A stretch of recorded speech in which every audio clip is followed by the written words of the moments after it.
بسم الله والصلاة والسلام على رسول الله. ازيكم عاملين ايه؟ يا رب تكونوا بألف خير. الفيديو النهاردة من كارفور سيتي سنتر اسكندرية.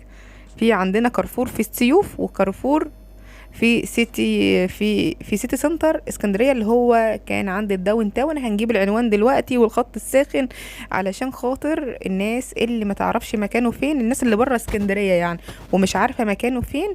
فهجيب لكم العنوان دلوقتي واحطه لكم، خدوه سكرينه عندكم علشان خاطر تبقوا عارفين العنوان كويس. العنوان هو محافظه الاسكندريه، المدينه صحراوي الاسكندريه. العنوان بوابه 4 طريق مصر الاسكندريه الصحراوي كيلو 8 الاسكندريه. ومواعيد العمل من الصبح لغاية الساعة 1. والخط الساخن مكتوب لكم برضو في الورقة او السكرينة ديت. خدوها عندكم الناس اللي برا مصر وعايزة تدخل كارفور. ده العنوان بتاعه، هو كده كده ما يتوهش يعني. هو حاجة مشهورة قوي جدا جدا جدا عندنا هنا في اسكندرية وفي القاهرة طبعا. صراحة احسن حاجة تلاقوها في كارفور، احسن حاجة معروف ان الحاجة اللي من كارفور بتبقى اعلى حاجة وانضف حاجة بجد والله. وبراندات موجودة جوه كارفور. كارفور نفسه براند يا جماعة، يعني كارفور نفسه براند. احنا دخلنا كده طبعا، خدنا لنا جولة فيه. طبعا احنا ما لفناهوش كله او ما صورناهوش كله وما لفناهوش كله كمان، لان طبعا هو كارفور كبير فما لفتش كله فيه. احنا كده ماشيين بقى كده بنصور لكم واحنا ماشيين. بسم الله ما شاء الله، زي يعني ما قلت لكم انضف حاجه، انضف حاجه تلاقوها هنا. والاسعار برضو ما هو طبيعي، بدل انضف حاجه اكيد الاسعار هتبقى عاليه برضو يا جماعه. يعني الحاجه تجيبوها من كارفور بجد وانتم مغمضين، بس للامانه هي اعلى حاجه وانضف حاجه. ومادام هي اعلى حاجه فطبيعي السعر بتاعها هيبقى سعر عالي، مش هيبقى سعر شويه. هنا طبعا هنا الاسعار انا ما جبتش اسعار في الحته ديت، لان يعني كان التصوير واحنا ماشيين. لكن دلوقتي هنبداوا بقى ايه، نعرضوا الاسعار في المنتجات الغذائيه. طبعا هو في منتجات غذائيه وفي ملابس، في كل حاجه، وفي محلات ذهب وفي محلات مكياجات وفي كافيهات ومطاعم، وفي ايه تاني، وفي ملابس، في كل حاجة. كل حاجة تخطر على بالكم تلاقوها هنا. بقى اللبن، اللي عاوز يشتري بالكرتونة يشتري، اللي عاوز يشتري بالإزازة يشتري. وهنا بقى تونة بقى أشكال وألوان من علب التونة. وده صلصة على ما أعتقد، صلصة دي ولا إيه؟ لا يا جماعة، ده مش صلصة، ده خلطة فراخ وخلطة كفتة وخلطة إيه وحاجات كده. كل حاجة مرصوصة بنظام جدا. يعني لما تروحوا عند مثلا التونة، تلاقي التونة بجميع انواعها. عند مثلا الخلطات اللي بتتحط مثلا على الفراخ وخلطات ايه وايه، تلاقوا كلها متجمعة في مكان واحد. الرص على اعلى مستوى، نظام بحيث بيسهلوا على العميل اختيار حاجته، ما يدوخوهوش بقى. هنا بقى زيت، هنا طبعا زيت، طبعا انواع من الزيت طبعا. هنا ده مشروب الطاقة، وهنا ده ايس تي. انا طبعا انتوا بقى ايه، ركزوا في الاسعار كده. وطبعا التصوير في كارفور ممنوع، بس انا كنت يعني ايه، يعني كنت بصور على السريع كده وعلى المتغطي يعني.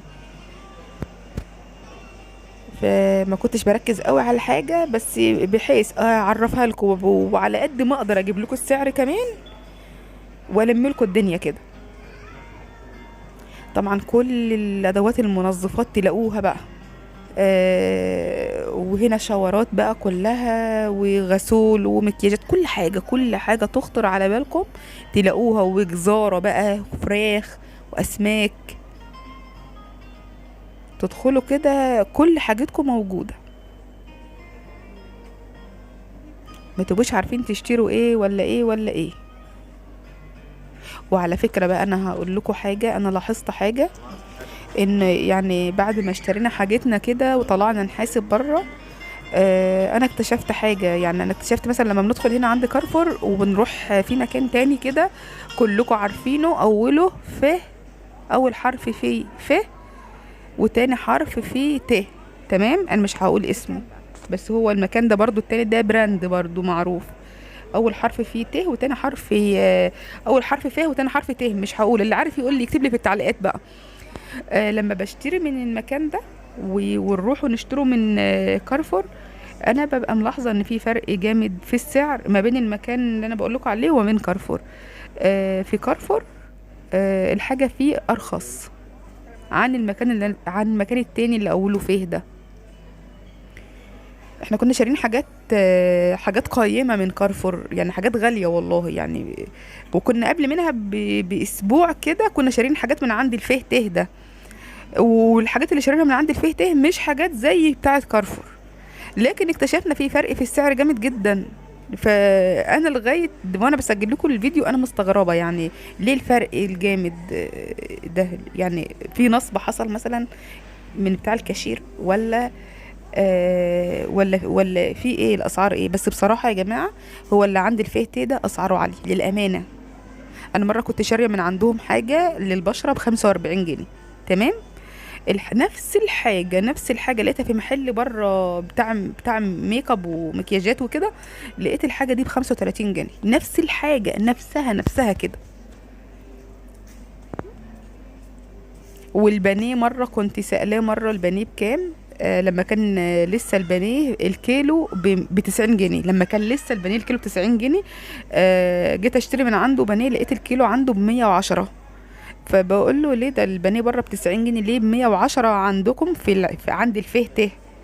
فقال لي لا لا ده بره شارب ميه وقعد يعمل لي اشتغالات كده، لكن احنا عندنا البانيه عندنا مش مفهوش ميه وكده يعني. يعني هو عندكم مثلا بره شارب ميه ب20 جنيه فرق، يعني مش معقول يعني. ما علينا بقى، الله المستعان. هنا بقى يا جماعه يا تخشوا بقى هنا ما تعرفوش تشتروا مساحيق ايه ولا ايه ولا ايه.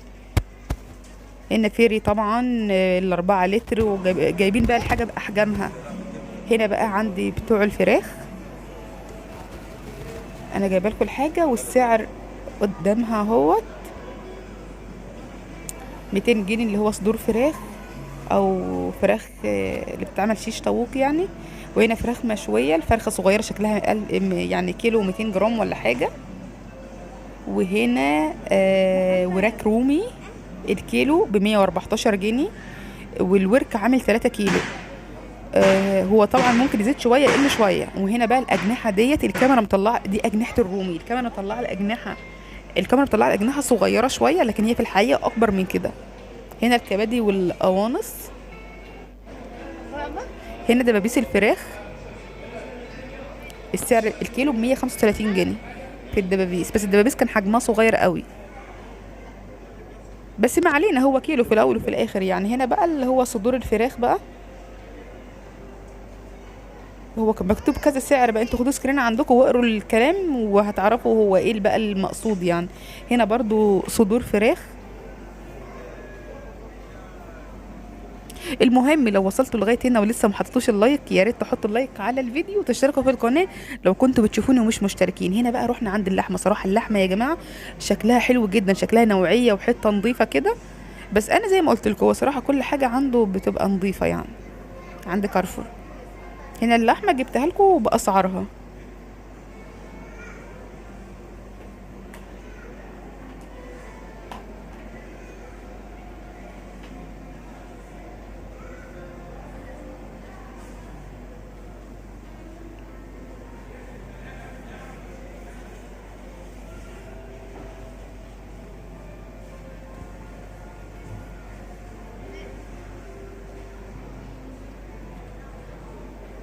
عندهم رنجة وعندهم فسيخ، يعني حتى الرنجة والفسيخ جايبينهم لنا.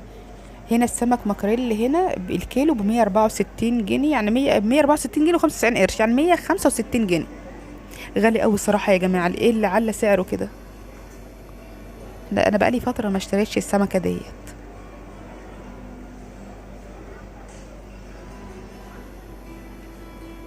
هنا بقى سمك فيليه. هنا بقى كيس اللي هو شوربة السي فود، الكيسة ديت ب100 جنيه.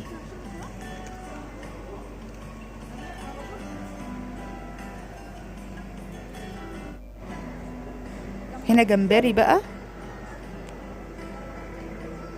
وجنب منه جمبري بالخلطة بتاعته على التحمير على طول، وصبيت على ما اعتقد ده اللي هو الاصفر ده.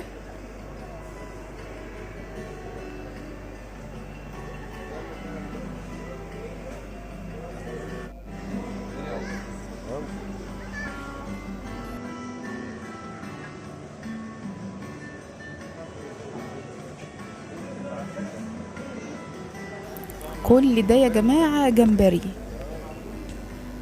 وهنا برضو كله برضو هنا صبيط اهوت باحجامه، بسم الله ما شاء الله، الكيلو ب 600 جنيه.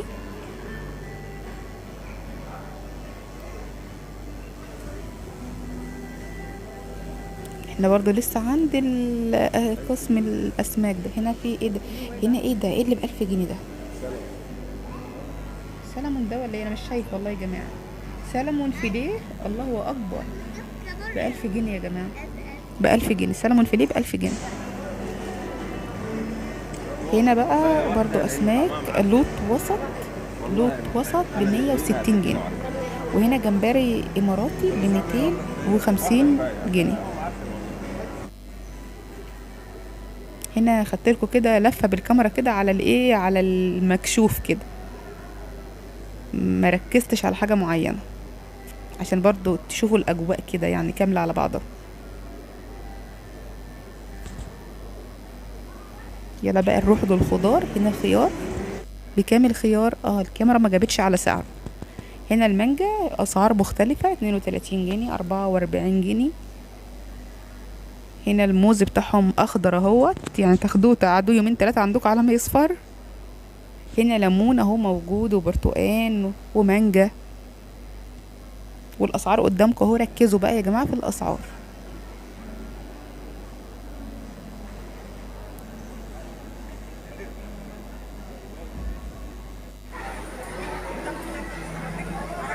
هنا بقى ده رز بسمتي، لا عدس اصفر اهو مكتوب 59 جنيه. هنا بقى التوابل بقى يا جماعه، كل ما يخطر على بالكم هتلاقوه عندهم. بصوا جميع انواع التوابل. اللي عايز توابل معينه ومش لاقيها في منطقته يطلع على كارفور، هتلاقوا فيها كل التوابل، وبتبقى ريحتها ايه، فظيعه. طبعا كنت عايزه اصورها بالتفصيل بس الراجل قال لي ممنوع التصوير، ما تصوريش، فطبعا ايه اكتفيت بقى بكده ومشيت.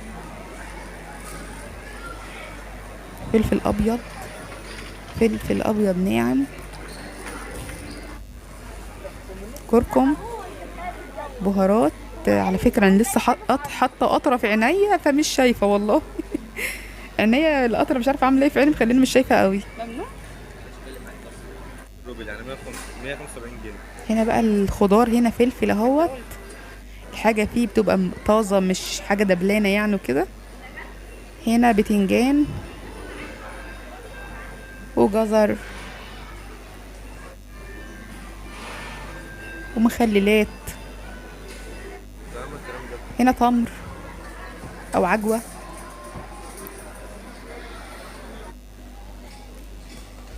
هنا بقى الجبن بقى،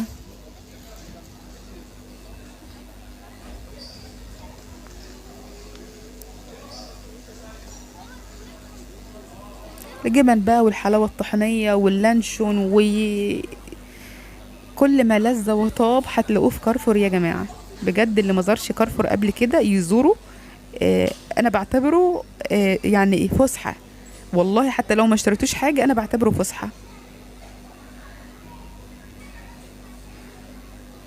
الناس اللي ما عندهاش كارفور في محافظتها اكيد ما فيش، متهيألي كارفور موجود في اسكندريه والقاهره بس، ولا ايه يا جماعه رايكم؟ المهم اللي ما عندهوش كارفور في محافظته، لو جيتوا اسكندريه زياره فسحه كده يعني، حطوا كارفور من ضمن فسحتكم، لازم تروحوا وتشوفوه.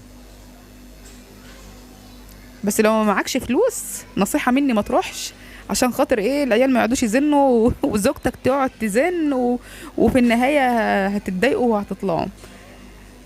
بس لو مراتك عاقله يعني كده ومش بتزن واولادك ما بيزنوش، لا روحوا عادي لو انت مش ناوي تشتري حاجه. لكن لو ناوي خلاص بقى، ما انت كده كده هتشتري يعني. هنا شايفين بقى اللانشون والجبن قد ايه.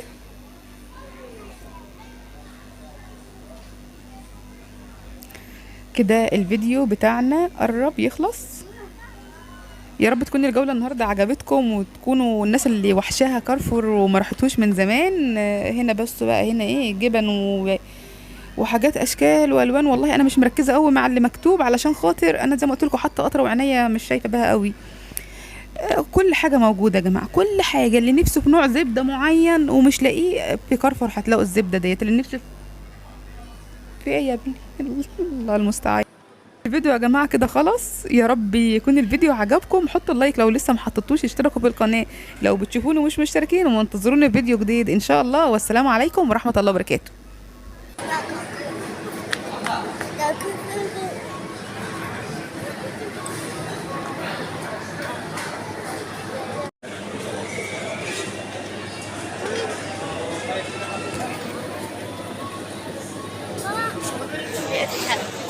لقيته يركن شوية. مش هما ده كله أغلى من 215 جنيه بس.